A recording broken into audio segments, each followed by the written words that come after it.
함께 자리에 일어나서 찬양하며 하나님을 예배하겠습니다.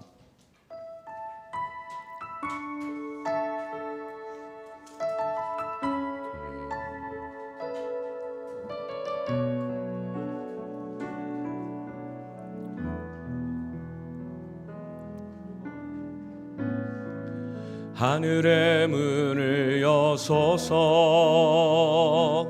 이곳을 주목하소서.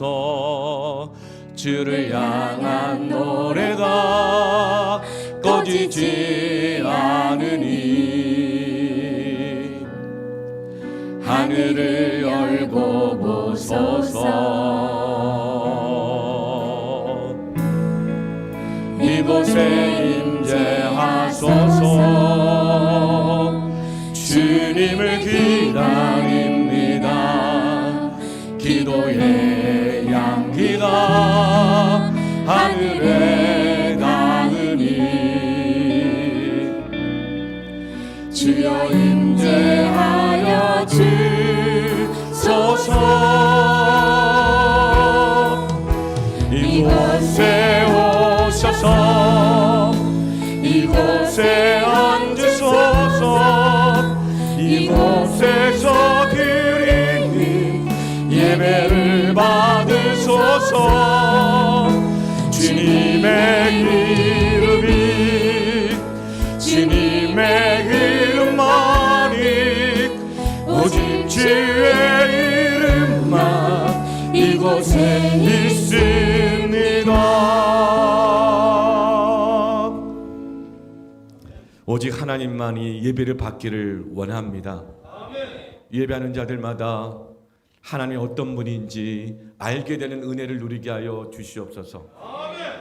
예배하는 자들마다 영과 진리로 예배하여 하나님 앞에 발견되는 인생들을 되게 하여 주시고 하나님과의 만남 속에서 그의 속사람이 회복되고 변화되게 하여 주셔서 오늘 이 시간 하나님을 참되게 예배하고 높이게 하옵소서. 예수님의 이름으로 기도합니다. 아멘.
청년들은 환상을 보고 아비들은 꿈을 꾸리라.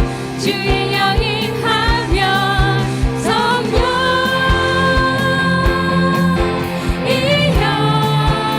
성령이여 임하소서. 성령이여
열어주시고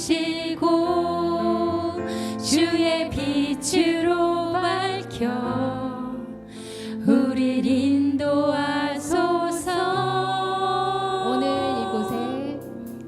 오늘 이곳에 계신 성령님, 우리에게 말씀하시고 우릴 가르치소서. 닫힌 우리 맘 열어주시고 주의 빛으로 밝혀 우릴 인도하소서. 주님보다 앞서지 않고 겸손하게 주님의 말씀 기다리니 주님 손에 우릴 드립니다. 사랑으로 인도하소서. 오늘 이곳에 계신 성령님, 오늘 이곳에 계신 성령님, 우리에게 말씀하시고 우릴 가르치소서.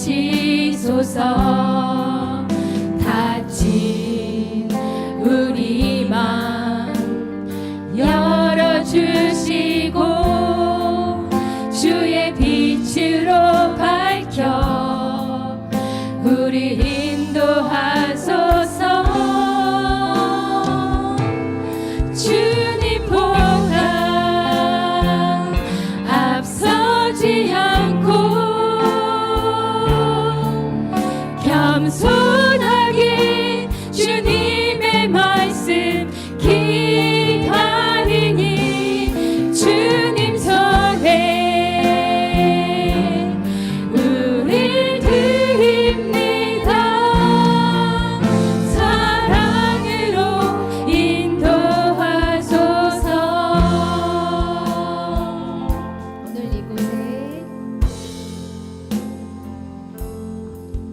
오늘 이곳에 계신 성령님, 우리에게 말씀하시고 우릴 가르치소서. 닫힌 우리 맘 열어주시고 주의 빛으로 밝혀 우릴 인도하소서. 주님보다 앞서지 않고 겸손하게 주님의 말씀 기다리니 주님 손에 우릴 드립니다. 사랑으로 인도하소서.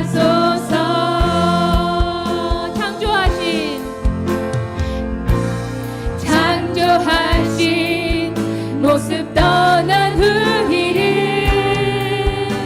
예수님 함께 빚으소서.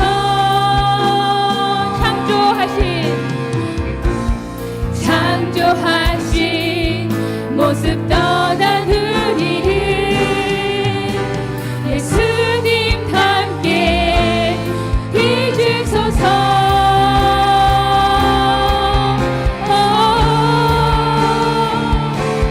주님보다 앞서지 않고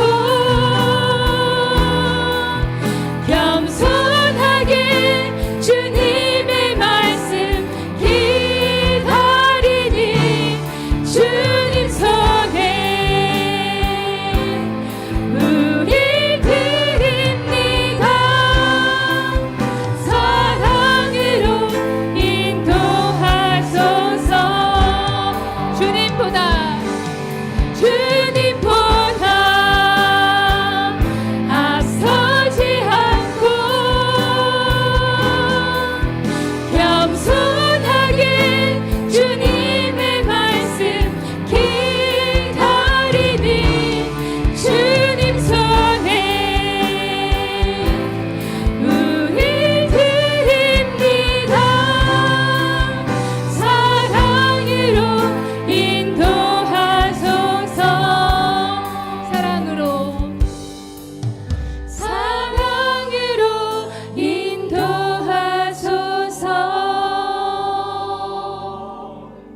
교회여 일어나라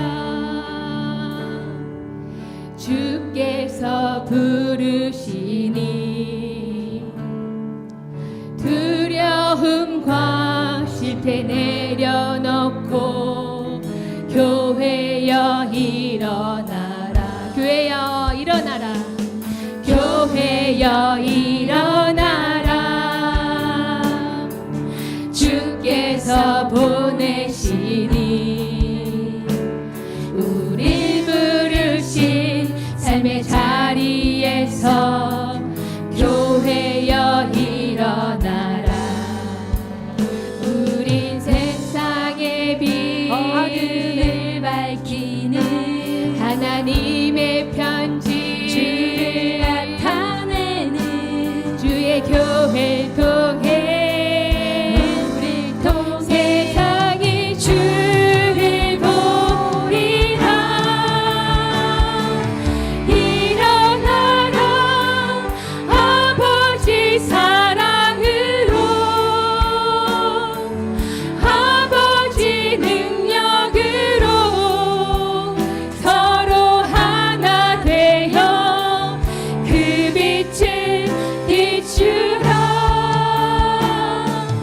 노래하라 아버지의 사랑을 아버지의 크심을 이 삶의 노래로 주님을 나타내라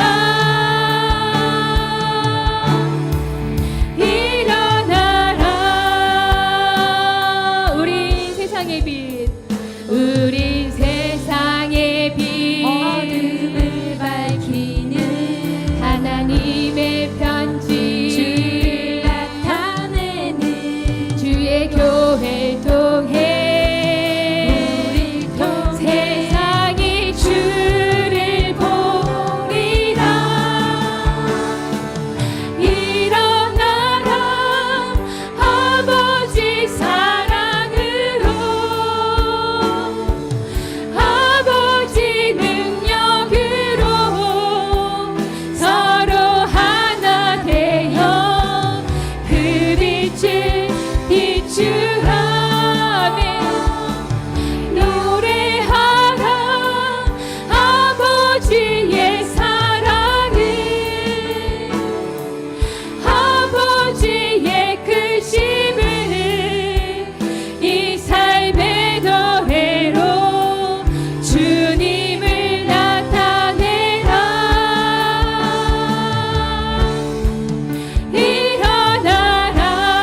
일어나라 일어나라 일어나라 일어나라 일어나라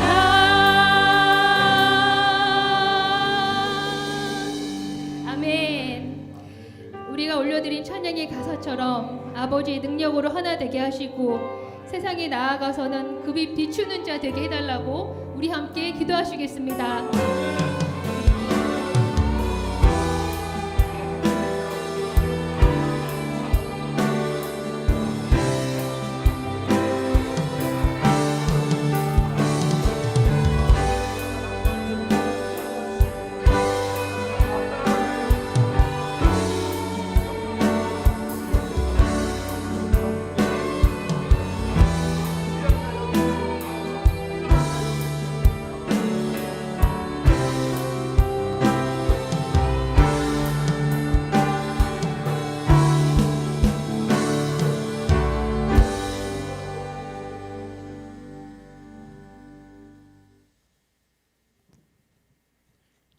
기도하시겠습니다.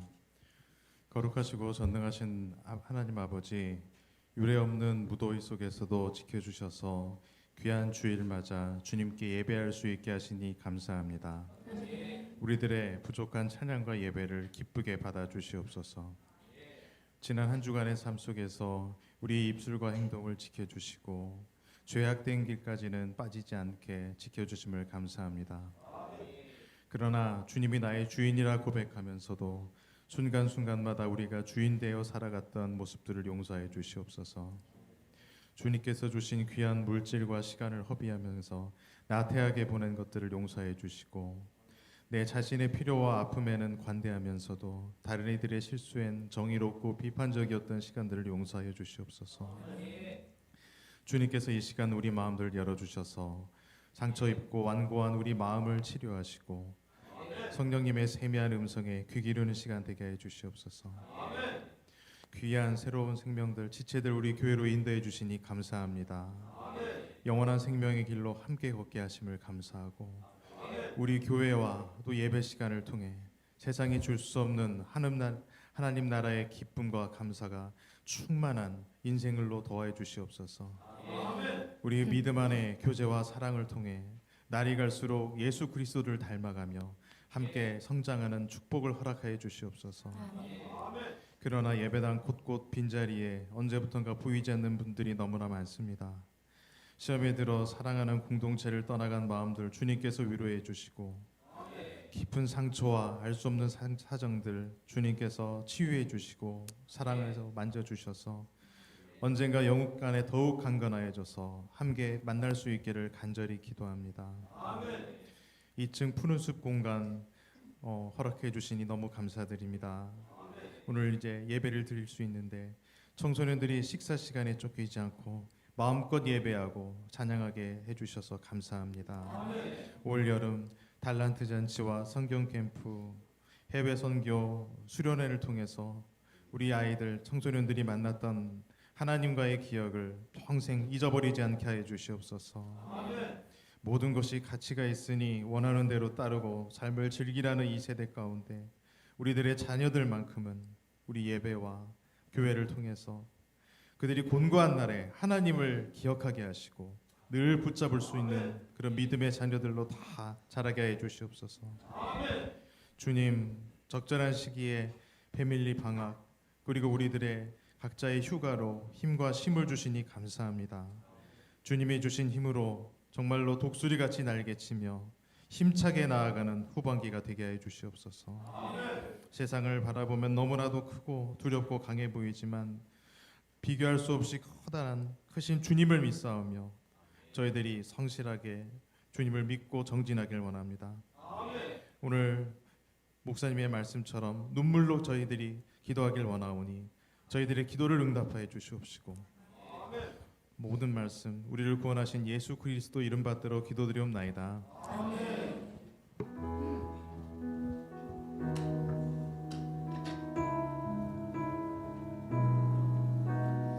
우리 손을 내밀어서 주의 평강으로 서로 환영하겠습니다. 축복합니다. 평화 하나님의 평강이 당신의 삶에 넘쳐나기를. 평화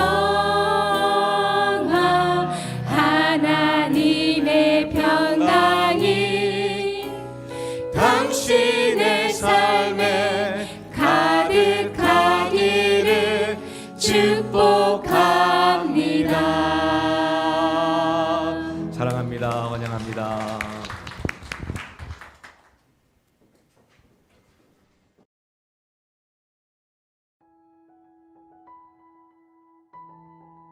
새가족을 주님의 이름으로 환영합니다. 현장 등록은 예배 전후에 새가족 환영팀의 안내를 받아 할 수 있고 온라인 등록은 교회 홈페이지와 유튜브 채널에서 할 수 있습니다. 패밀리 개강 안내입니다. 촌장 섬김이 모임 개강은 8월 21일 수요일이며 하반기 수요 저녁 예배는 오후 7시 30분, 하반기 촌장 모임은 오후 6시, 하반기 마을 섬김이 모임은 오후 8시 30분에 진행됩니다. 새가족 양육 안내입니다. 9월 1일, 8일, 22일, 29일 4주간 주일에 진행되며 11시 20분부터 12시 30분까지 진행됩니다. 대상자는 새가족 등록자와 새가족 양육 미수료자입니다. 봉사자를 모집합니다. 모집 분야는 PPT 제작과 방송 송출이며 자세한 사항은 주보를 참고해 주시고 문의는 나성재 강사에게 해주시기 바랍니다. 하반기 예배 시간 장소 안내입니다. 1부 예배는 오전 8시 30분에 큰숲홀에서 드리며 2부 예배는 오전 10시에 큰숲홀에서 드리고 동시간대에 유치부 예배를 중위층 꿈터에서 어린이부 예배를 푸른숲 교육관에서 드립니다. 청소년부 예배는 정오 12시에 푸른숲 교육관에서 드립니다. 식당은 2부 예배 후 한 번 운영되니 참고 바랍니다. 푸른숲 교육관 증축 공사가 진행 중입니다. 성도님들께서는 안전에 유의해 주시길 바랍니다. 작정 헌금 목표액 1억 5천만 원 중 1억 3,811만 원이 약정되었습니다. 자세한 사항은 주보를 참고해 주세요. 큰숲 맑은 샘 8월호와 함께 말씀과 기도를 가까이 합시다. 큰숲 맑은 샘은 큰숲홀 입구에 준비되어 있으니 다들 구매하셔서 말씀과 함께하는 8월이 됩시다. 헌금 안내입니다. 예배 중 봉헌 순서가 따로 없으니 예배 전후에 온라인 혹은 예배당 뒤편 헌금함에 개인적으로 드리시길 바랍니다. 온라인 헌금 시 이름과 헌금 항목을 기록해 주세요.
저희 단기 선교팀은 5박 6일 동안 인도네시아 말랑 지역에서 노숙자분들에게 도시락 나눠주기 활동, K-스마트팜에서 무슬림 학생분들과 분식 만들기 활동, 그리고 인도네시아 학교에서 사역 활동을 했습니다.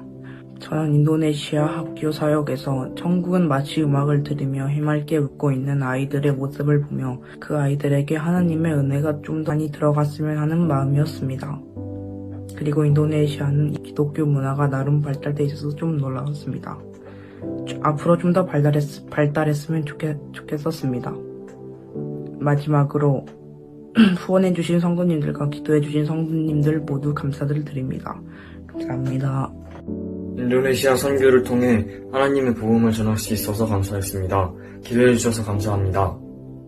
이번 단기 선교에서는 타종교 친구들과 이름표도 만들어주고 서로 열심히 준비한 공연을 보여주면서 각 나라의 문화를 경험하고 교류한 의미 있고 뿌듯한 시간이었습니다. 또 위험한 지역이라고 말씀해 주셔서 긴장하기도 하고 걱정도 했지만 서로 기도해주고 기도하면서 모두가 건강하게 사역활동과 놀이를 잘 마침으로써 우리와 항상 함께 하시는 하나님과 우리를 살펴주시는 하나님을 경험했습니다.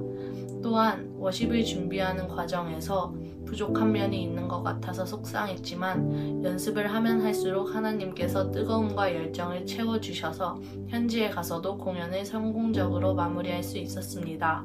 앞으로도 수련회나 선교를 통한 하나님을 경험할 수 있는 기회가 더 많아졌으면 좋겠습니다. 감사합니다. 제가 인도네시아 단기 선교에서 사역을 하며 느낀 것들이 많은데요. 여러 사역들 중에 특히 노숙자 도시락 나눔 사역을 하면서 하나님의 사랑을 경험하고 느꼈던 것 같습니다.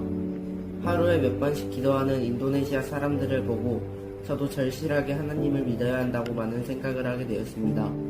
단기 선교를 하며 여러 가지 경험도 해보고 사역도 해봐서 하나님에 대한 여러 가지 좋은 생각들이 들며 신앙심을 올리는 데 큰 영향을 준 것 같습니다. 밖에서 생활하시는 노숙자분들의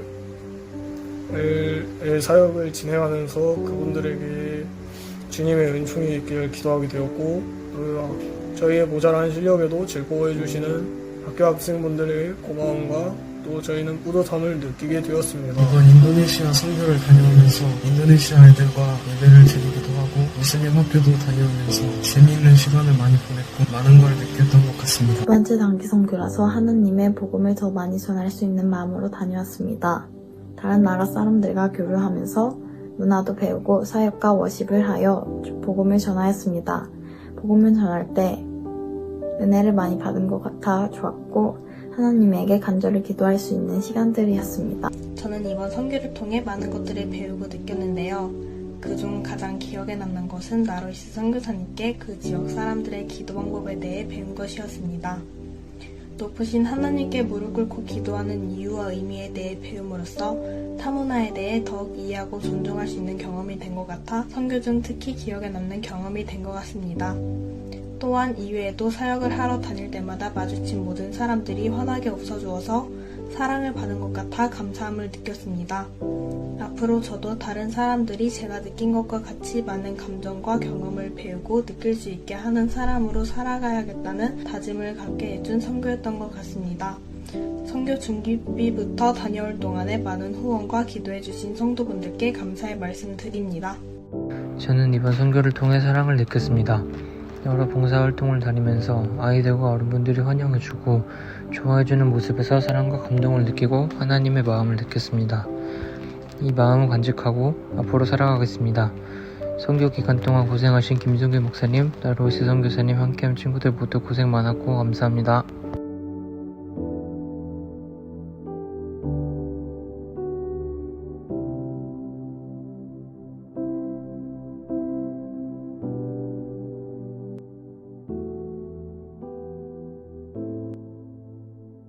워십으로 또 태권도로 이렇게 복음을 전하는 모습을 보면서 정말 하나님의 은혜입니다.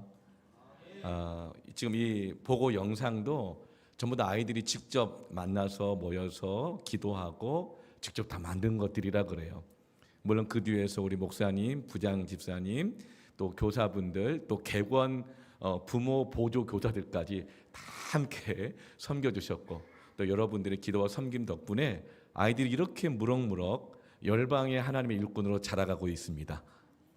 우리가 더 기도하고 더 잘 섬겨서 좀 요셉과 다니엘과 같은 하나님의 사람들로 길러내기를 원합니다. 하나님께 영광의 박수 올려드립니다. 할렐루야. 함께 하나님의 말씀 읽겠습니다. 누가복음 18장 28절부터 44절까지 말씀인데 두 번 나눠서 읽겠습니다. 먼저 28절부터 32절까지 함께 있습니다. 예수께서 이 말씀을 하시고 예루살렘을 향하여 앞서서 가시더라. 감람원이라 불리는 산 쪽에 있는 벳바게와 베다니에 가까이 가셨을 때에 제자들 중 둘을 보내시며 이르시되 너희는 맞은편 마을로 가라. 그리로 들어가면 아직 아무도 타보지 않은 나귀 새끼가 메어 있는 것을 보리니 풀어 끌고 오라. 만일 누가 너에게 어찌하여 푸느냐 묻거든 말하기를 주가 쓰시겠다라 하시매 보내심을 받은 자들이 가서 그 말씀하신 대로 만난지라. 이번에 읽을 때는 41절부터 44절까지 함께 있습니다. 가까이 오사 성을 보시고 우시며 이르시되 너도 오늘 평화에 관한 일을 알았더라면 좋을 뻔하였거니와 지금 내 눈에 숨겨졌도다.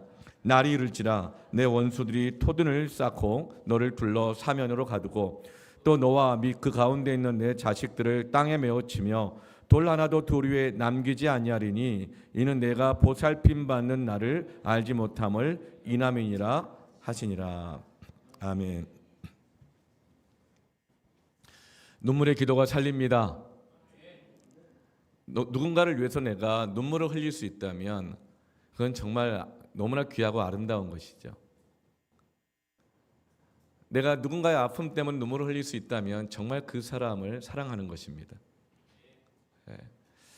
내가 누군가가 잘 되는 것 때문에 너무나 기쁘고 감격해서 눈물을 흘릴 수 있다면 정말 그 사람을 사랑하는 것입니다.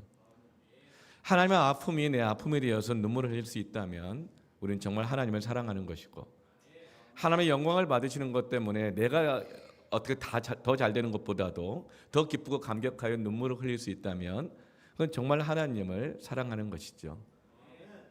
우리가 눈물을 흘리며 기도하고 찬양하고 예배하고 섬기고 봉사할 수 있다면 나를 위한 그런 어떤 악어의 눈물이 아니라 정말 눈물로 기도하고 찬양하고 섬길 수 있다면 그것은 우리의 믿음이 참으로 진정성이 있는 참된 믿음의 증거가 될 수 있는 줄로 믿습니다.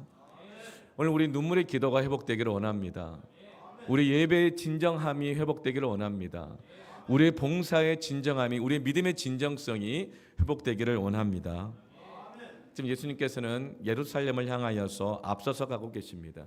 28절 말씀에 예수님께서 예루살렘을 향하여 앞서서 가시더라.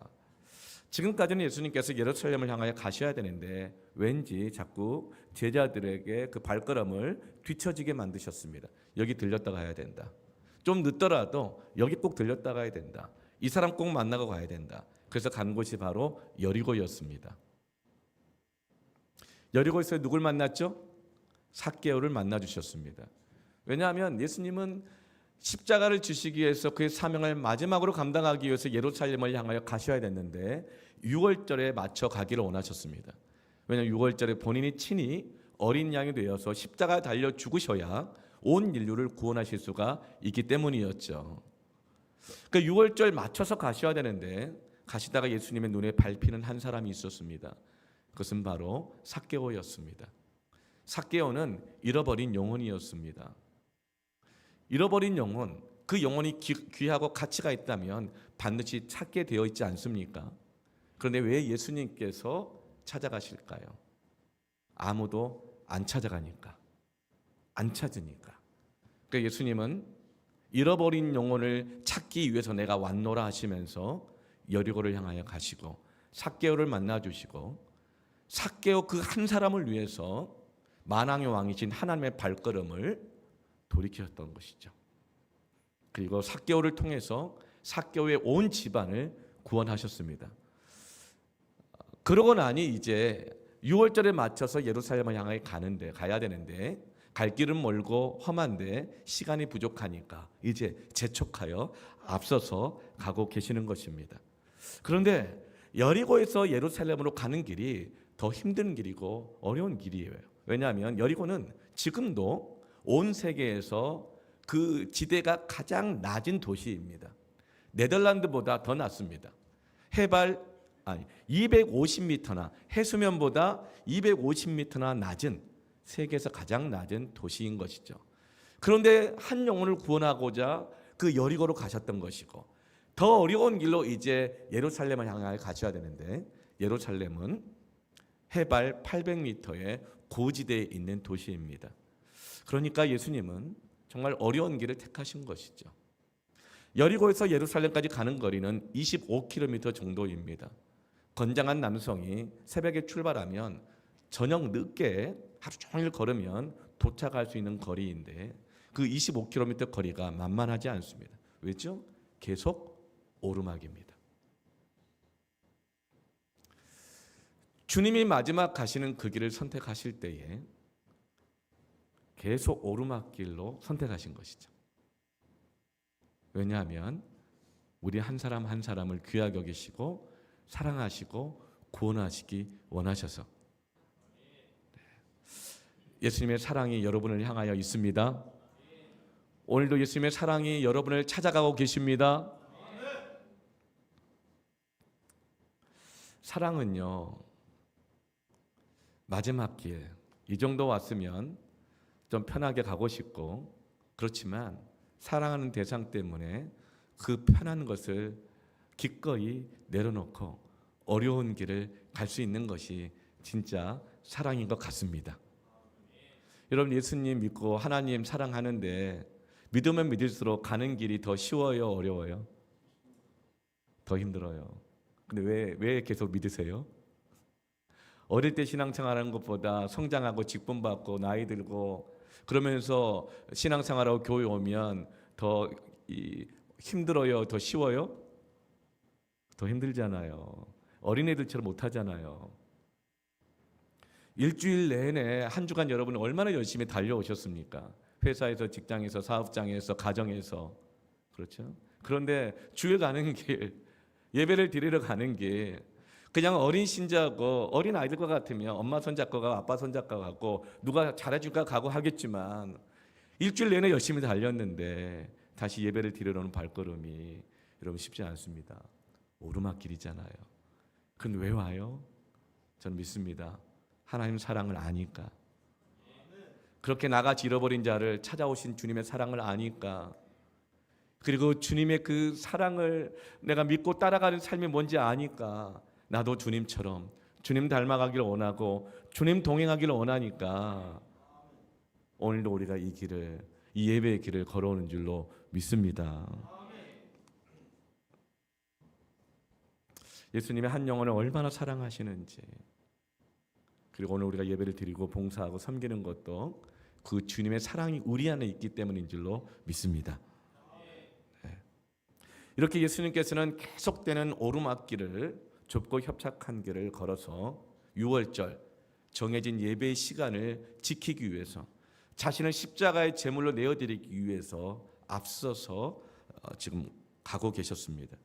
드디어 이제 예루살렘에 거의 다 도착하게 되었을 때에 예수님께서는 예루살렘 성 맞은편에 있는 그 마을에서 들어가기 전에 제자들에게 한 가지 일을 시키십니다. 힘들게 왔는데 일 시키면 누가 좋아하겠습니까?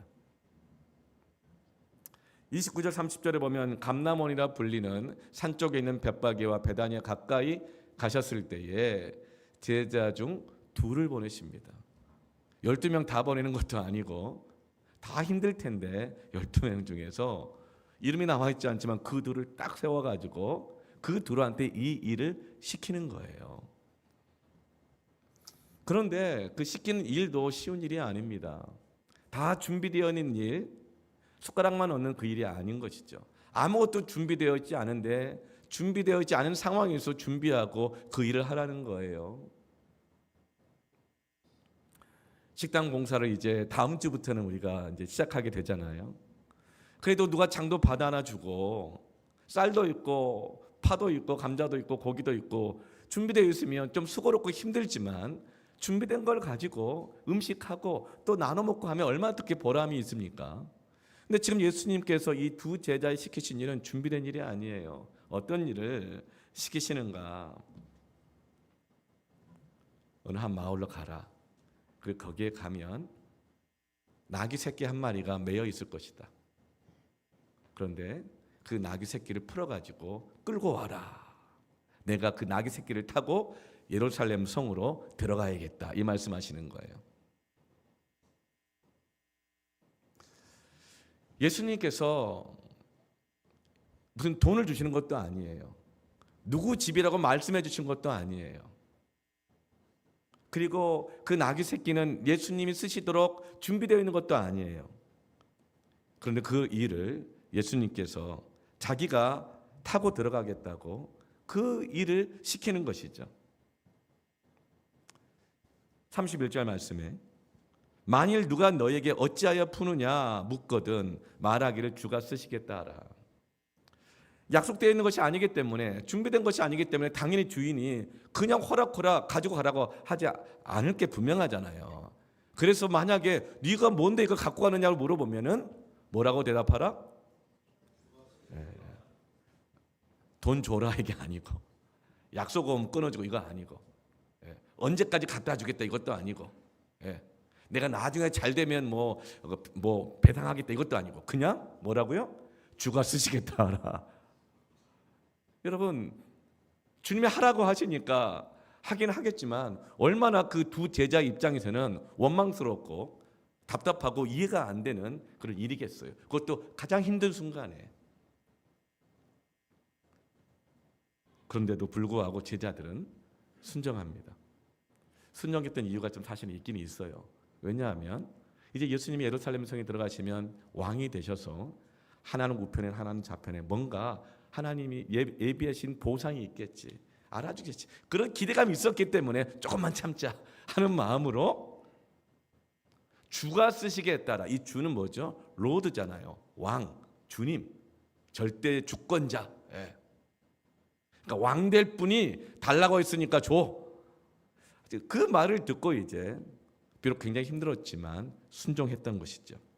근데 이 순종도 얼마나 사실은 귀한 순종입니까? 우리도 주님을 위해 순종하고 섬길 때 그렇게 순종하면 내 자식이 잘 되겠지, 그래도 뭐가 사업이 좀 잘 되겠지, 그런 마음이 뭐 있을 수 있잖아요. 그렇지만 그럼에도 불구하고 순종하는 것이 귀한 것인 줄로 믿습니다. 네. 근데 이 순종이 뭔가? 32절 말씀에 보내심을 받은 자들이 가서 그 말씀하신 대로 만난지라. 참된 순종은 무엇이냐면 말씀하시는 대로 하는 것이 순종인 것입니다. 여러분, 말씀하신 대로 하기를 원합니다. 네. 그러자 놀랍게 주인이 순순히 그 나귀 새끼를 내어주게 됩니다. 여러분, 순종은 어떤 결과를 가져오느냐면, 순종은 하나님이 준비하신 것을 만나게 합니다. 순종은 하나님이 준비해 놓으신 사람을 만나게 합니다. 물론 순종한다고 해서 무조건 일이 술술 잘 풀리게 되어지고 딱 마음에 드는 사람만 만나는 것은 아니에요. 순종하면 힘들어요. 어려워요. 순종하는 그 순간 그부터가 힘들어요. 이해가 안 되니까요. 상황이 안 맞으니까요. 내가 힘드니까요. 지치니까요. 왜 하필이면 나야 12명 다 시키든지 공평하게. 왜 둘만 선택했는데요. 그중에 왜 납니까? 그 선택의 기준이 뭡니까? 따져 묻고 싶고요. 그 나머지 10명은 뭐 하는 겁니까? 따져 묻고 싶잖아요. 그래서 순종 자체가 그 순간부터가 힘든 것이죠. 그렇지만 그 순종의 과정을 통과할 때 말씀하신 대로 순종하면 하나님이 준비하신 것을 만나게 될 것입니다. 하나님이 준비해 놓으신 사람을 만나게 될 것입니다. 여러분, 나귀 새끼 입장에서도 그래요. 예루살렘에 나귀 새끼가 그 한 마리만 있었겠습니까? 유대 땅에 온 세상 속에 나귀 새끼는 많이 있었겠죠. 그런데 제자들이 말씀하신 대로 순종했을 때 그 나귀 새끼는 온 우주의 만왕의 왕이신 예수님을 태우는 나귀 새끼가 된 것입니다. 여러분, 저와 여러분 이런 나귀 새끼 되기를 축복합니다. 네. 순종은 예수님을 태우게 합니다. 보잘것없는 자라도 예수님과 동행하게 만듭니다. 이 나귀 새끼가 예수님을 태우고 예루살렘 성으로 들어가잖아요. 사람들이 호산나 다윗의 아들이여 왕이여 막 옷을 깔고 그리고 종려나무 가지를 흔들고 합니다. 그때 여러분, 나귀 새끼가 자칫하면 착각할 수 있습니다. 자기 때문에 그런 줄 알고. 그렇지 않죠. 자기 등에 타고 계시는, 고삐를 주고 계시는 예수님 때문인 것입니다. 말씀에 순종하며 살아가게 될 때 우리는 비록 내가 나귀 새끼인 것 같다 할지라도 주님 때문에 함께 그 주님의 영광을 받으시는 그 현장 가운데 주님과 동행하며 살아갈 수 있는 줄로 믿습니다. 순종은 예수님을 태우게 합니다. 아라비아에서 왕이 태우는 말을 고를 때는요 이렇게 한다 그래요. 온 전국 각지에서 가장 아름답고 건강하고 멋진 말을 다 골라온대요. 그리고 나서 일주일 동안 훈련을 시키는데 어떤 훈련을 시키느냐면 멈추라는 말에 멈추게 하는 훈련을 하거든요. 그런데 이 일주일 동안 가둬놓고 멈추는 훈련을 하는데 그냥 물을 조금 주고 그냥 건초더미를 조금 주면서 멈춰야만 이걸 주는 거예요. 그러니까 가둬놓은 것도 힘든데 먹을 것 많이 주는 것도 아니고 막 태릉 선수촌에다 훈련소에 국가대표라고 이제 훈련소에다가 넣어놨는데 먹는 것도 조금 주고 이거 하지 마라 저거 하지 말라는 말만 계속하는 거예요. 그 훈련을 시키는 거야. 그런데 안 들으면 그나마 물을 안 주니까 안 들을 수가 없게 만드는 것이죠. 그래서 이제 일주일 동안 멈추는 훈련을 받습니다. 그리고 나서 일주일 후에 이제 풀어놓는 것이죠. 어디에? 푸른 초장과 쉴 만한 물가가 있는 곳으로 이 말들을 풀어놓는 거예요. 그러니까 말들이 얼마나 정신없이 허겁지겁 막 달려가서 풀을 뜯고 물을 먹으려고 하겠어요? 근데 바로 그때 뒤에서 왕이 멈춰 이렇게 말합니다. 그러면 그때 멈추는 말이 왕이 타는 말로 선택되는 것이죠. 여러분 우리가 주님과 동행하기를 원합니다. 그러면 말씀하시는 대로 순종하십시다. 그럼 주님과 동행할 수 있습니다. 내가 나귀 새끼이든 무슨 조랑말이든 닭말이든 뭐 천방지축 뛰어다니는 얼룩말이든 어떤 말이든지 주님이 고삐를 잡으시고 나를 사용하게 되시는 것입니다. 무엇보다 주님과 동행하는 기쁨을 누리기를 축원합니다. 여러분 하나님께서 우리에게 주는 율법은 사랑이 동기이거든요. 다 우리 잘 되라고 하는 거거든요. 그런데 이 율법 중에서 하라는 것과 하지 말라는 것 중에 어떤 게 더 많을까요? 하지 말라는 것이 압도적으로 많습니다. 10계명을 볼까요? 제1계명 나 외에 내 앞에 다른 신을 두지 말라. 2계명 헛된 우상을 만들어 섬기지 말라. 그리고 제3계명 내 이름을 망령되이 일컫지 말라. 함부로 그냥 자기 생각과 뜻이면서 그냥 하나님의 뜻이야 하나님의 뜻이야 이렇게 함부로 말하지 마라. 네. 말라가 시작부터 3번이나 반복돼요. 그리고 나서 4번째 5번째는 이제 하라는 말이 이제 2번이 있어요. 첫 번째, 아니 4번째 4계명은 무엇이죠? 안식일을 거룩히 지켜라. 5계명은 내 부모를 공경하라. 6계명부터는 또 다시 하지 말라가 시작돼요. 살인하지 말라. 7계명 간음하지 말라. 8계명 도적질하지 말라. 9계명 거짓 증거하지 말라. 제10계명 내 이웃의 것을 탐내지 말라. 10계명 중에서 80%가 하지 말라입니다. 그 2가지가 하라예요. 이것은 오늘날 세상에서 가르치는 교육학 이론과 완전 달라요. 우리 아이들에게 하지 말라 책망하지 말라 그러잖아요. 기죽인다고. 긍정적으로 하라 그러잖아요. 천만에요. 그렇지 않습니다. 아이가 성장하고 장성하여 정말 바른 기준과 가치관을 가지고 할 수 있을 때까지 성장할 때는 여러분 하지 말라는 말을 많이 해야 돼요. 여러분 어린아이들 기를 때 갓난쟁이부터 시작했을 때 이거 해라 저거 해라 말합니까? 하지 말라는 거, 하면 안 될 것들, 위험한 것들. 아니 건강하게 자라고 사지가 건강하게 자라고 이 생명이 있어야 성장도 하고 무슨 노릇도 할 텐데 생명이 위협한데 건강한 성장이 무슨 소용이 있겠어요. 그러니까 하지 말라는 것부터 먼저 가르치는 것이죠. 근데 그 동기가 뭐죠? 기죽이는 게 아니에요. 오히려 살리고자 하는 거잖아요. 율법은 하나님의 사랑입니다. 그래서 하지 말라. 말씀을 보면요, 하지 말라는 말씀이 그렇게 많고 설교를 들어봐도 뭐 하라는 것보다는 하지 말라는 게 되게 많은 것 같잖아요. 여러분, 근데 그것은 하나님의 사랑입니다. 네. 성령의 열매 중에 마지막 열매가 뭡니까? 절제입니다. 네. 제자들이 예수님이 말씀하시는 대로 했을 때 예수님이 준비해 놓으신 그 사람을 만나게 되었습니다. 말씀하시는 대로 나 자신을 절제하고 맞춰가기를 축원합니다. 그게 순종입니다. 그러면 내가 만들어내는 인생이 아니라 하나님이 예비해 놓으신 그 인생이 될 줄로 믿습니다. 그런데 예수님은 왜 하필이면 나귀 새끼를 가져오라고 했을까요?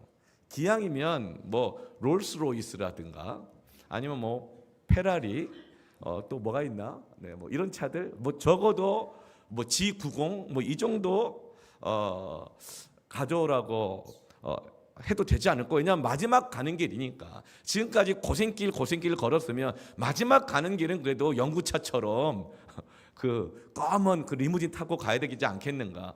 그런데 예수님은 모닝을 준비하라는 거예요. 모닝을. 예. 원래 왕이 타는 차는요. 왕이 타는 말은 에쿠스입니다. 에쿠스는 현대자동차 그 단종된 에쿠스가 뭘 뜻하냐면 라틴어로는 왕이 타는 준말을 뜻해요. 그런 말을 타는 거죠. 그리고 랍비라든가 선지자와 같은 종교적 영적 권위와 존경을 받는 이런 분들은 나귀를 타게 돼 있습니다. 아마 그 정도가 적당하다. 뭐 나귀가 뭔지 모르겠어요. 그랜저인지 뭐 소나타인지 뭐 잘 모르겠어요. 네. 그렇지만 보통 사회적 관례가 그래요. 근데 나귀 새끼는 정말 나귀 중에 새끼 아닙니까? 정말 작아요. 보잘것없고 그래요. 근데 예수님이 왜 나귀 새끼를 가져오라고 했을까? 그러면 앞으로 제자들은 이제 자전거만 타고 다녀야 되는 것인가? 예수님은 겸손해서 그러신 것인가? 그럼 예수님이 만약 에쿠스 타면 겸손하지 않은 것인가? 예수님은 그냥 모니망 타야 겸손하신 것인가? 제자들이 예수님 타는 거 봐가지고 그 아래 걸 타야지 겸손한 것인가? 뭐 그럴 수도 있고 또 아닐 수 있다고 생각도 되는데요. 예수님께서 나귀 새끼를 타겠다 하셨던 이유는 딱 한 가지입니다. 스가랴서 9장 9절에 시온에 따라 크게 기뻐할지어다 예루살렘에 따라 즐거이 부를지어다 보라 내 왕이 내게 임하시나니 그는 공의로우시며 구원을 베푸시며 겸손하면서 나귀를 타시나니. 일단 예수님이 겸손하셨어요. 그래서 나귀를 타셨어요. 그러니까 일반 똑같은 선지자나 랍비의 대우를 받는 것으로도 만족해 하셨다는 것이죠. 그런데 뿐만 아니라 나귀의 작은 것, 곧 나귀 새끼를 타셨다는 것이죠. 왜요? 말씀이 그렇게 하라고 해놓으셨으니까. 이게 순종입니다. 말씀하시는 대로 하는 것입니다. 이게 겸손입니다. 에쿠스 타라면 에쿠스 타고 모닝을 타라면 모닝을 타고 그것이 하나님의 뜻이라면 거기에 나 자신을 맞추어 가는 것이 순종이고 그것이 겸손인 것입니다. 내가 한계에 있는데 내 위치가 있는데 내 나이가 있는데 그래서 그것 때문에 평등을 요구한다 하더라도 그것이 오늘 내게 하시는 하나님의 말씀에 맞추는 것이 아니라 내 기준, 사회적 통념, 내 명예, 나의 보상 이것이 기준이 된다고 하면 그 모든 평등도 교만이 됩니다. 예수님의 작은 이 나귀 새끼를 타서 겸손해 보이시려고 한 것이 아니라 여러 가지 많은 이유들이 있을 수 있겠고 많은 생각도 있을 수 있겠지만 분명한 것 하나는 하나님의 말씀 속에서 너는 예루살렘에 입성할 때 그 마지막 길에 리무진 타지 말고 나귀 새끼 타고 들어가라. 말씀하셨기 때문에 예수님도 말씀하신 대로 순종하는 것입니다. 지금 예수님은 그 마지막 길을 가실 때에 제자들에게 순종을 준비시키고 계십니다. 그리고 본인 자신도 예루살렘으로 들어가실 때 순종으로 들어가고 계시는 것입니다. 여러분, 제사보다 순종이 낫습니다. 순종이 하나님의 뜻을 이루어 드리는 것입니다. 예수님은 하나님의 뜻을 이루기 위하여서 자신을 말씀에 맞추어 순종하는 것입니다. 오늘 여러분 하나님은 살아계신 줄로 믿습니다. 오늘 날마다 우리에게 하시는 그 말씀에 나 자신의 하루하루의 삶을 맞추어 순종하시기를 축원합니다. 어제의 말씀이 아니고 내일이 말씀이 아니고 오늘에게 말씀을 주셨는데 내일 되면 할게요, 형편 되면 할게요가 아니라 오늘 내게 주시는 말씀에 나 자신의 하루하루의 삶을 순종하며 사시기를 축복합니다. 그러면 매일매일 시절을 쫓아 과실을 맺게 될 것이고 하나님이 준비하신 열매를 먹게 될 줄로 믿습니다. 여러분, 이것이 바로 절제요 순종인 것입니다. 여러분, 사랑하는 사람은, 율법의 본질은 사랑이라 그랬잖아요. 사랑은 뭡니까? 내가 맞추는 것입니다. 엄마는 갓난쟁이 아기들에게 다 맞춥니다. 사랑은 맞추는 것입니다. 네. 그래서 절제하는 사람이 사랑하는 사람입니다. 우리가 순종이 안 되는 이유가 뭘까요? 절제가 안 되는 이유가 뭘까요? 내 생각대로 하고 싶은 거예요. 내가 하고 싶은 대로 하고 싶은 거죠. 나를 너무 사랑하는 거예요. 그러면 절제할 수 없습니다. 순종이 안 되고 맞춰줄 수가 없는 것이죠. 왜 이렇게 너 나한테 안 맞냐? 뭐 부부간에 로또라면서요. 안 맞아도 너무 안 맞다면서요. 내 사랑하는 사람이 맞춥니다. 예. 여러분, 순종하기를 원합니다. 그럼 하나님이 준비하신 것을 얻게 될 줄로 믿습니다. 이제 예수님이 새끼 나귀를 타시고 예루살렘 성에 입성하시자 수많은 무리들이 예수님을 열광하며 맞이합니다. 37절에 이미 감람산 내리막길에 가까이 오심에, 그러니까 예루살렘 성 바로 건너편이 감람산이거든요. 거기에서 이제 새끼 나귀를 가져오라 해서 새끼 나귀를 타고 감람산에서 이제 비탈길을 내려오고 계시고 있었는데, 바로 그때 제자의 온 무리가, 예루살렘에 있는 사람들이 성에서 나와가지고 예수님을 맞이하고 있는 거예요. 그런데 자기들을 뭐라고 불러요? 제자들이라 그래요. 이 말은 뭐냐면 예수님의 소식을 이미 들었어요. 자기들이 본 바 모든 능한 일로 인하여, 어떤 일이요? 죽은 나사로를 살린 사건, 맹인을 뜨게 한 사건, 귀신을 내쫓게 한 사건, 오병의 기적을 통해서 먹고 살 걱정이 없게 했던 기적을 베푸신 예수님의 그 능력의 일들을 이미 들었던 것이죠. 그래서 그들은 기다리고 있었던 거예요. 예수님 오시면 내가 이제는 예수님을 따라가겠다, 제자가 되겠다. 왜요?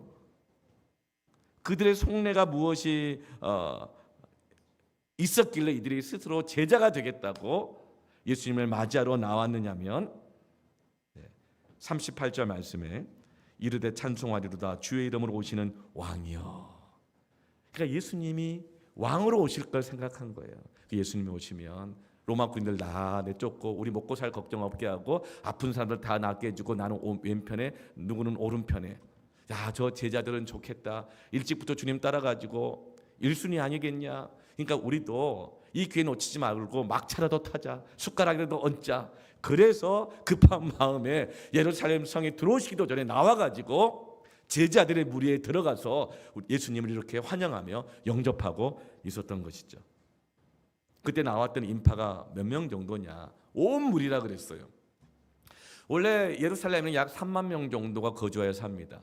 그러나 6월절은 가장 큰 예배요 명절이었기 때문에 온 세상에 흩어졌던 유대인들이 예루살렘 성에 다 모입니다. 그래서 그때는 믿지 않는 역사가 있긴 하지만 그가 이 기록한 것을 보면 6월절에 예루살렘에 모이는 사람은 약 250만 명 이상이었다는 거예요. 그러니까 100배의 사람들이 모인 것이죠. 여러분, 이 550만 명의 군중들 중에서 온 무리들이 제자가 되겠다고 예수님을 왕으로 환영하고 영접하는 그 모습, 그 봤을 때 예수님의 마음이 어땠을까요? 예수님의 마음이 어땠을까요? 예수님은 어떤 반응도 안 보이십니다. 그런데 제자들의 반응이 어땠을까요? 제자들은 막 흥분이 되는 것이죠. 그래서 39절 말씀 보면 무리 중 어떤 바리새인들이 말하되 선생이여 당신의 제자들을 책망하소서 하거늘. 그러니까 제자들이 막 너무 흥분해가지고 바리새인들이 그걸 보면서 눈에 정말 이 가시처럼 보이는 거야. 그래서 책망하는 거예요. 왜 갑자기 쟤네들이 이렇게 나대는 겁니까?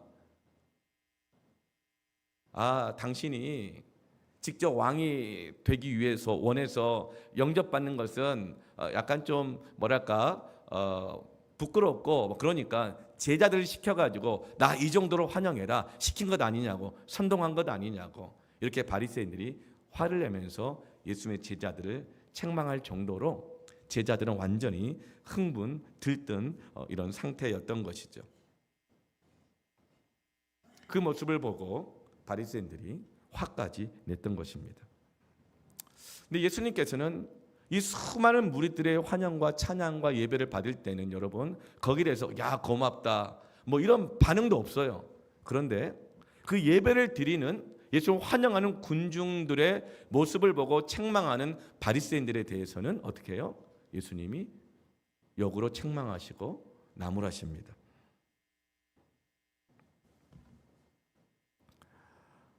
예수님께서는 이 불순한 동기로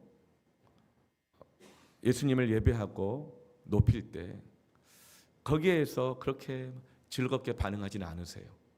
그렇지만 불순한 동기라 하더라도 예수님을 예배할 때 그것에 대해서 방해하고 반대하고 판단하는 것에 대해서는 예수님께서 책망하십니다. 왜 그럴까요?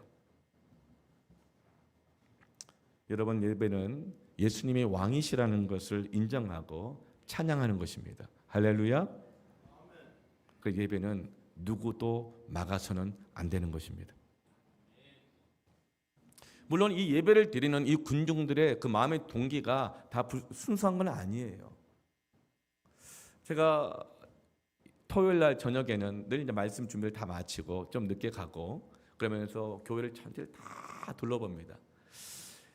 이제 푸른숲 교육관이 거의 다 이제 다 완공이 되었기 때문에 이제 돌아보는 공간이 좀 더 늘어났어요.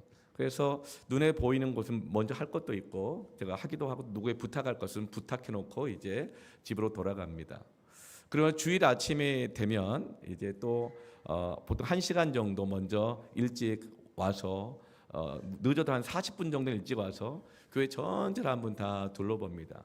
쓰레기는 없는지, 뭐가 잘 돼 있는지, 뭐 놓여질 자리에 잘 놓여 있는지, 왜 이건 여기에 있을까 저기에 있을까 이렇게 할 때 그것들 정리하고는 이렇게 합니다. 굉장히 즐거운 마음으로 그렇게 해요. 그리고 또 잘 안 돼 있는데 내가 또 할 수 없는 것들은 또 담당자들에게 알리기도 하고 부탁하기도 합니다. 근데 이렇게 예배를 드리기 전에 딱 살펴보면 다 완벽하게 준비가 된 게 아니에요. 교회 여러 공간들이 다 완벽하게 준비가 되어 있지 않아요. 그렇지만 여러분, 하나님 그 예배를 받으십니다. 왜냐하면 저 자신도 그렇거든요. 주일날 설교한 저 자신도 제 심령의 상태, 일주일의 삶을 돌아보면 다 완벽하지 않습니다. 그럼에도 불구하고 우리 하나님은 우리의 예배를 받으십니다. 그런데 만약에 그 완벽하게 준비된 것들이 아닌 것들 때문에 책망하고 화내고 비교하고 싸우고 정죄하고 한다면 예수님께서는 오히려 그것을 책망하십니다. 왜냐하면 완벽하지 않은 우리들이 있는 모습 그대로 하나님을 예배해야 할 때, 하나님을 만날 때 치유되고 온전하게 되고 사랑할 수 있게 되고 겸손할 수 있게 되고 순종할 수 있게 되기 때문에 그렇습니다. 그래서 결코 예배를 막아서는 안 되는 것입니다. 하나님은 사랑이십니다. 하나님을 우리가 온전히 예배하기를 원합니다. 예수님은 이제 예루살렘 성으로 점점 더 가까이 가십니다. 그런데 41절 말씀을 보면 가까이 오사 성을 보시고 울기 시작하십니다. 지금 제자들은 예루살렘에 가까이 가면 갈수록 마음이 들뜨고 흥분되고 있는데 예수님이 우시는 거예요. 제자들은 이해하기 어려웠어요. 예수님을 맞이하고 환영했던 그 잔치를 벌이고 있는 그 군중들도 이해하기 어려웠을 거예요. 아니 왜 이 좋은 날 갑자기 울어? 분위기 깨게. 뭐 내가 잘못한 게 있나? 예수님이 나귀 새끼를 타겠다고 했다고 하더라도 그게 예수님의 본심은 아니었고 원래 에코스를 타고 싶었나 보구나. 그래 서운해가지고 갑자기 이제 우시는 건가? 모르겠어요. 어떤 생각들을 했는지 모르겠지만 중요한 것은 그들이 예수님이 우시는 이유를 몰랐다는 것입니다. 왜냐하면 자기들의 저마다 생각으로 가득 차 있기 때문에 예수님의 눈물의 이유를 모르고 있는 것이죠. 예수님이 왜 우시는가? 42절에 이르시되 너도 오늘 평화에 관한 일을 알았더라면 좋을 뻔하였거니와. 예루살렘의 뜻이 뭐냐면 평화의 성입니다. 샬렘, 샬롬, 평화의 성인 것이죠. 이 예루살렘이 지금까지 로마 치하에 있지만 평안하게 예배를 드릴 수 있고 예루살렘으로 남아있을 수 있는 것을 이유를 알았더라면 좋을 뻔하였거니와 지금 내 눈에 숨겨졌도다. 모르고 있다는 것이죠. 이 예루살렘 성의 운명에 대해서 어떤 일이 일어납니까? 43절부터 44절 말씀을 보면 예루살렘 성이 무참하게 무너지게 되어지고 죽임을 당하게 되어지고 돌 위에 돌 하나 남지 않게 파괴될 것을 예수님은 보고 계시는 거예요. 그런데 그걸 모르고 있다는 것이죠. 실제로 예수님 십자가 달려 죽으시고 난 다음에 AD 70년경에 로마 황제가 예루살렘에 군대를 보냅니다. 왜냐하면 예루살렘은 아주 작은 도심에도 불구하고 끝까지 로마에게 항전했어요. 때마다 게릴라전으로 전쟁을 하고 독립투쟁을 한 것이죠. 그리고 또 그 내부적으로는 제사장이나 서기관들이, 사두개인들이 로마 또 정부와 결탁해가지고 또 숙일 때 또 팍 숙여요. 이렇게 하다 보니까 이스라엘을 다스리는 게 너무 피곤한 거예요. 아주 조그만 나라인데 너무 까다롭게 구는 것이죠. 그리고 어찌나 그렇게 소요가 많고 따지는 게 많고 막 데모가 많고 막 이러니까 너무 피곤해요. 그래서 아예 그냥 저 예루살렘을 없애버리자 결심을 한 것이죠. 그래서 로마 황제가 직접 군대를 보냅니다. 그런데 예루살렘을 파괴하는데 그냥 한순간에 파괴시키지를 않아요. 굉장히 잔인하게 예루살렘 성 주변에다가 흙더미를 높게 쌓고 개미 새끼 한 마리 들어가고 나가지 못하도록 막아버립니다. 2년 동안. 예루살렘 사람들은 점점 굶주림에 지쳐갑니다. 나중에는 어떻게 돼요? 자기 자식까지 잡아먹는 일이 생겼어요. 자기 배가 고프면 자기 자식까지 잡아먹는 상황이 생겼습니다. 그리고 수많은 전염병이 돌게 되어지고 그러다 서로 싸우다가 마침내 예루살렘이 항복하고 나왔을 때에 그때 100만 명의 사람들이 죽었습니다. 유월절을 지키기 위해서 300만 가까운 사람들이 모여 있었는데 포위를 당하고 들어가고 나가지 못하다가 그 안에서 굶어 죽고 싸우다 죽고 병들어 죽다가 결국은 100만 명이 죽고 나서 손 들고 나온 거예요. 그러니까 한 150만 명 남았잖아요. 근데 그 중에서 10만 명을 로마로 노예로 잡아갑니다. 왜냐하면 로마 황제들은 로마 시민들의 마음을 얻어야 됐기 때문에 당시에 유행했던 게 뭐냐면 콜로세움을 만드는 거였어요. 원형 경기장, 여각거리를 만들어주는 거죠. 그래서 백성들의 마음을 풀어주는 거예요.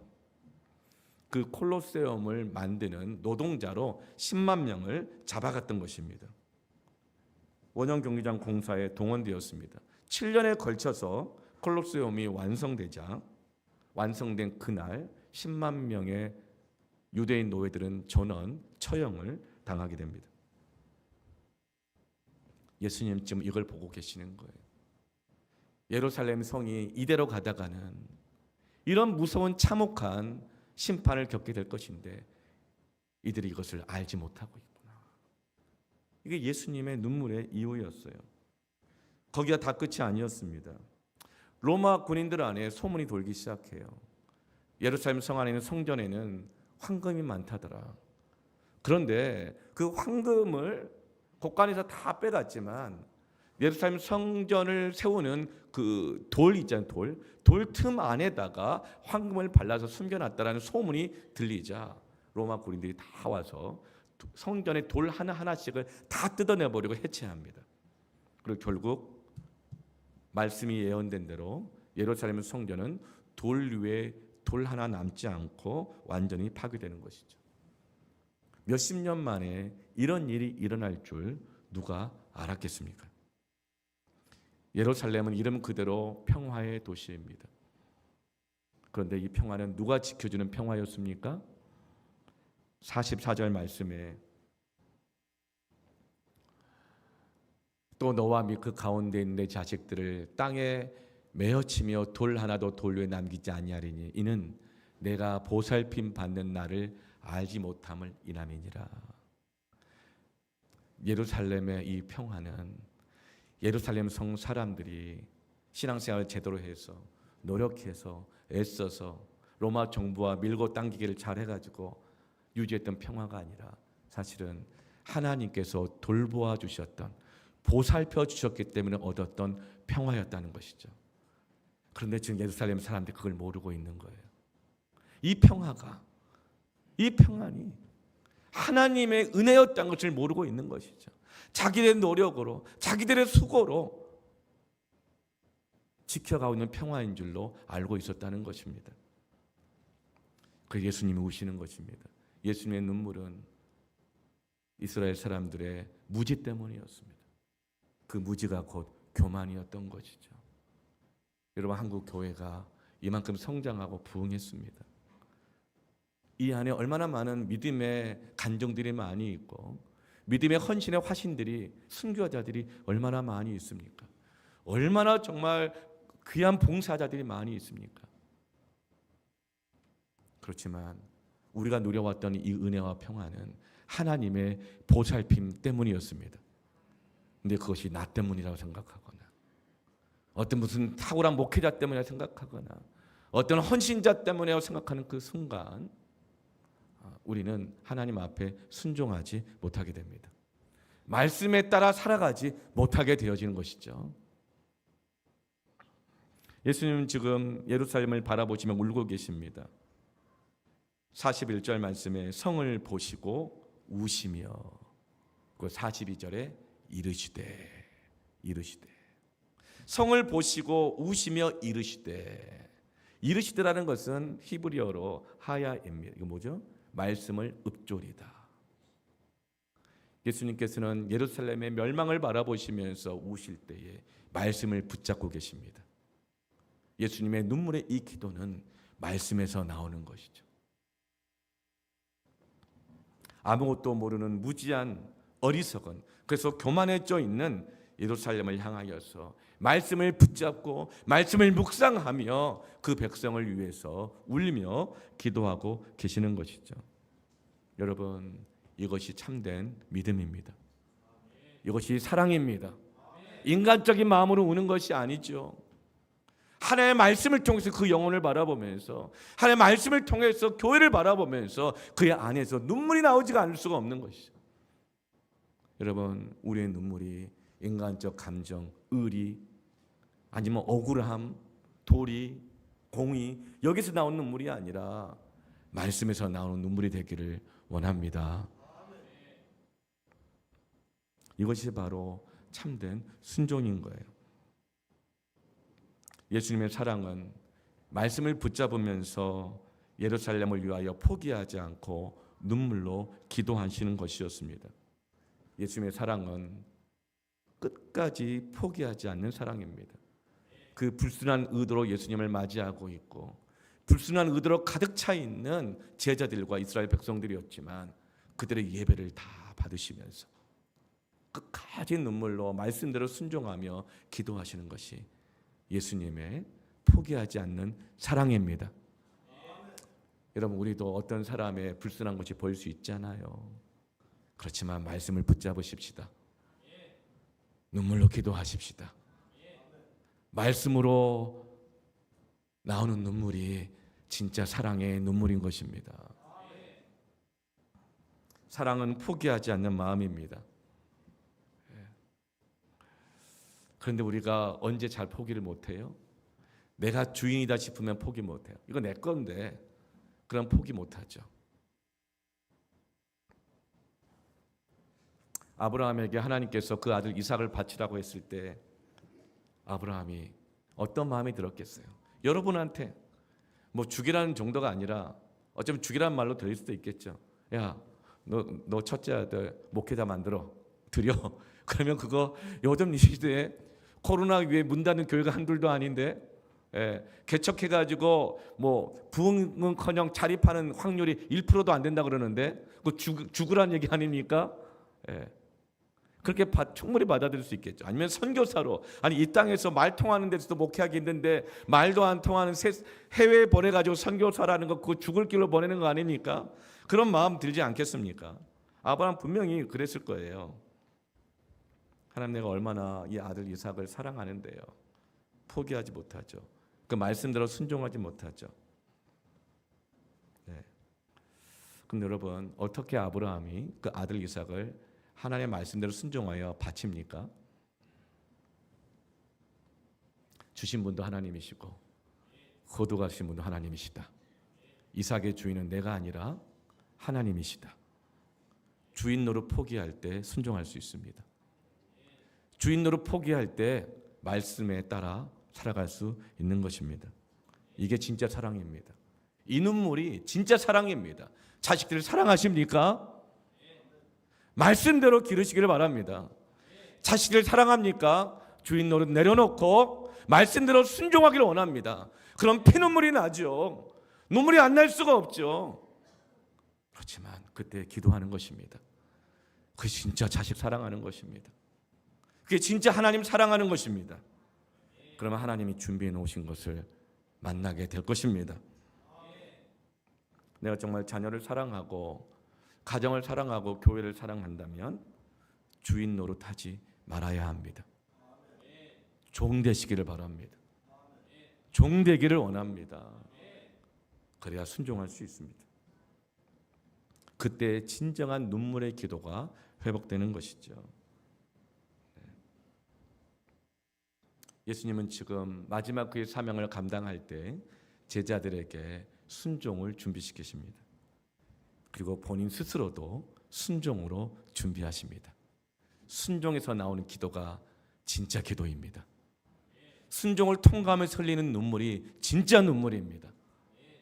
오늘날 이 시대에 망할 수밖에 없는 회칠한 무덤과 같은 우리 내면 안에는 주인 노릇하는 모든 영적 자아들이 무너지기를 축원합니다.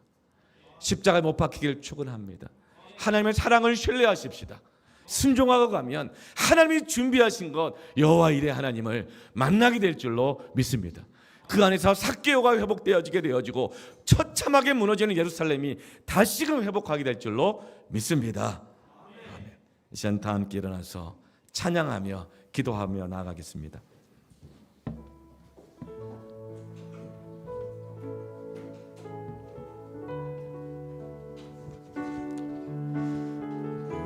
하나님을 신뢰하기를 원합니다. 하나님 한 번도 나를 하나님 한 번도 나를 실망시킨 적 없으시고 언제나 공평과 은혜로 나를 지키셨네. 지나온 모든 세월을 지나온 모든 세월을 하나님의 보살핌입니다. 아멘.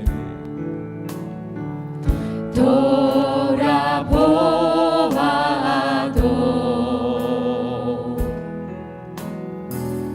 그 어느 것 하나 주의 손길 안 미친 것 전혀 없네. 신실하신 주님을 찬양합니다. 오 신실하신 주, 오 신실하신 주, 내 너를 떠나지도 않으리라. 내 너를 떠나지도 않으리라. 내 너를 버리지도 않으리라. 주님이 약속하셨습니다. 약속하셨던 주님, 그 약속을 지키사 이후로도 영원토록 나를 지키시리라 확신하네. 포기하지 않는 하나님의 사랑을 찬양합니다. 오 신실하신 주, 오 신실하신 주,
낙심하지 마십시오. 하나님 보살펴 주십니다. 여러분 포기하지 마십시오. 주님이 지금도 말할 수 없는 탄식으로 눈물로 기도하고 계시고 우리를 놓지 않고 계십니다. 다시금 우리가 기도를 시작합시다. 눈물의 기도를 내게 회복시켜 주시옵소서. 지금 내가 예배를 멈추지 않겠습니다. 주님의 보살피심으로 모든 것이 역전될 것을 믿습니다. 주님만 의지하겠습니다. 주님만 따르겠습니다. 이제 말씀대로 순종하여 살기를 원합니다. 이제 함께 기도하며 나아갑니다. 하나님 아버지, 오늘 시간 주님 앞에 우리 부족한 모든 것들을 가지고 있지만 멈추지 마. 우리가 부족하다고 예배를 멈추지 않겠습니다. 우리가 연약하다고 기도를 포기하지 않겠습니다. 변하지 않는 상황 때문에 낙심하여서 포기하지 않겠습니다. 나를 끝까지 돌보시고 보살펴주시고 하나님의 그 사랑을 신뢰하며 의지하며 주님만 믿고 의지하며 주님 역전시키실 주님의 멈추지 마라. 하나님 앞을 내가 잠시도 쉬지 않고 모든 걸 지켜보고 있으니 영혼들을 향한 하나님의 사랑의 눈물로 섬기며 눈물로 주님과 함께 동행하게 하여 주옵소서. 내가 나이 새끼 같다 할지라도 주님을 모시고 주님과 동행하며 믿음의 길을 끝까지 너희 그 모든 상황을 바로 역전시키리니 나 기도를 멈추지 마라. 내가 잠시도 쉬지 않고 모든 걸 지켜보고 있으니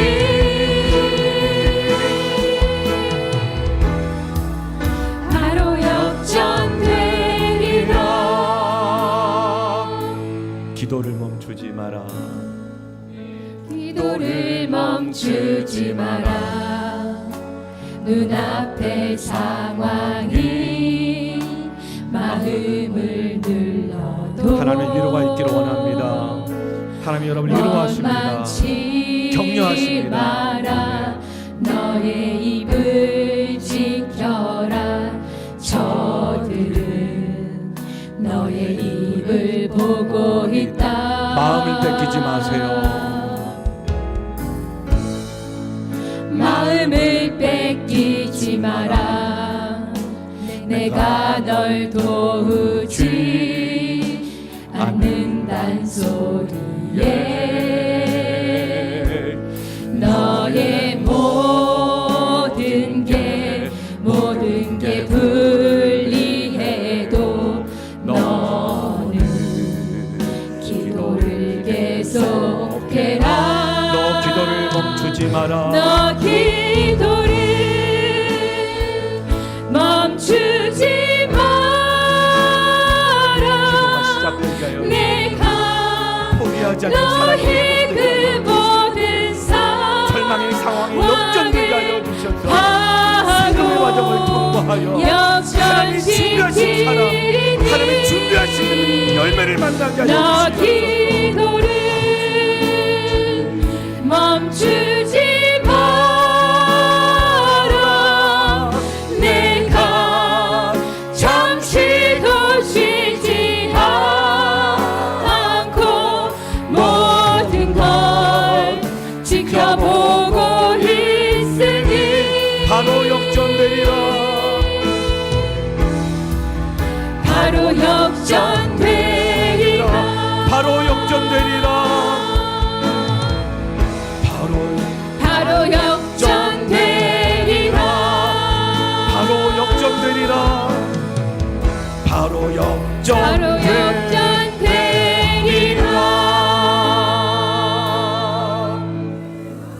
하나님 포기하지 않고 계시기 때문에 하나님의 은혜와 사랑으로 역전되는 것을 믿습니다.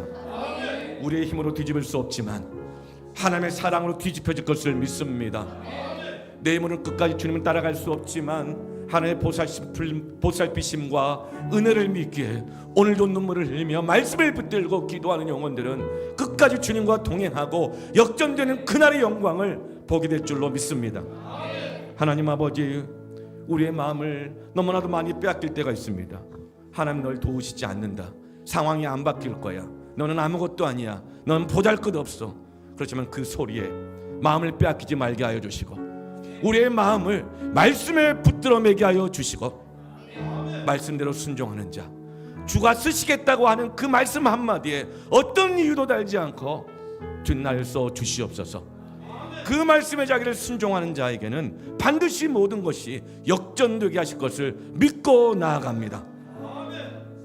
우리 주님, 불순한 것 많습니다. 부족한 것 많습니다. 그럼 우리의 예배와 봉사와 헌신을 받아주시는 사랑의 주님을 감사합니다. 찬양합니다. 우리가 그 주님의 사랑만을 믿고 의지하며 주님과 동행하겠습니다. 역전되게 하시는 하나님을 찬양합니다. 이 시간 드려지는 예배와 헌금과 봉사와 모든 것들 주님께만 올려드리오니 역전의 도구로 사용하여 주시옵소서. 지금은 우리 주 예수 그리스도의 은혜와 아버지 하나님의 사랑하심과 성령님의 감화 감동 교통 충만함의 역사가 믿음으로 말미암아 역전의 주인공 되기를 원하는 오늘 예배는 모든 성도들의 머리 위에 영원토록 함께 있을지어다.